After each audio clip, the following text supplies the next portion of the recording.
Juveniles convicted of serious crimes are escaping detention facilities across the country.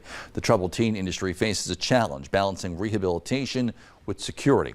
Our national investigative reporter Chris Nakamoto looked into the security issue, the lack of uniform security protocols across the country, and the calls for change.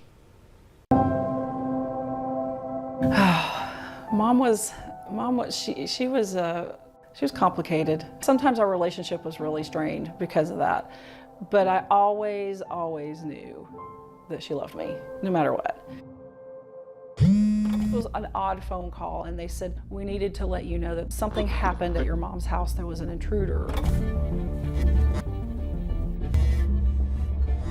Becky Everton's mom, Angela Heyman, heard a noise under the carport of her Baton Rouge home. When she went to check it out, she was met by a 15-year-old gun-toting juvenile, Xavier Cade. Investigators believe Cade got spooked and shot Heyman. She died at the scene.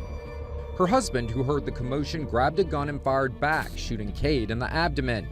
The juvenile shooter went to the hospital, and when he was released a week later, he was booked into this juvenile detention facility, but not for long. Our national investigative team uncovered court records typically kept secret involving Cade's juvenile criminal history. That file shows Cade spent 6 months in juvenile lockup following the killing until his parents posted bond in July 2020. We were just appalled that they send this child home that had committed murder, and they just let him go home with no conditions on his release. He just went home. The following month, Cade's mom texted his social worker saying he disappeared. He's outfitted with an ankle monitor, but that didn't stop his criminal behavior.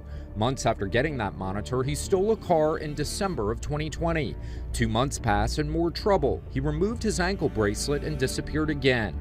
In May, prosecutors petitioned to get his bond revoked after Cade gets caught trying to buy a gun. Prosecutors say the ankle monitor tracking him was dead. Law enforcement sent him back to juvenile detention. But Cade had no plans of staying locked up. In October, he and 4 other juveniles violently attacked 3 guards and escaped in one of the guards' vehicles. This is crazy. What is happening here? And why is it this person who murdered not adequately being held? There's a problem here. Cade's mother eventually turned him back in. In January of 2022, he was moved to an adult jail and later pled guilty to manslaughter, getting 25 years for killing Angela Heyman. Everton's issues are not unique. It's happened in Virginia. This was a very elaborate plan. It first started with choking out a prison guard. Tennessee. Some youth escaped from the juvenile detention center. And Hawaii. The escape happened about 10:45 Wednesday morning. Our team uncovered there are gaps with how escapes are tracked, both pre and post-conviction. The Interstate Compact for Juveniles is a law that regulates juveniles between states. It logs escapes only if juveniles escape from jail and cross state lines.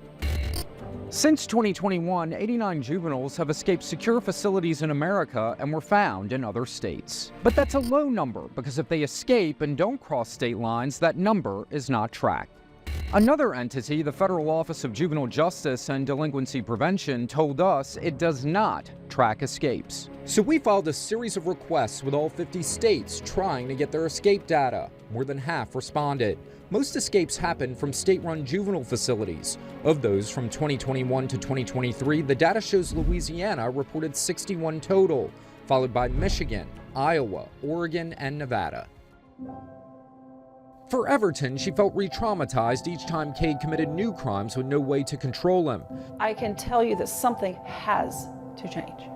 It has to change.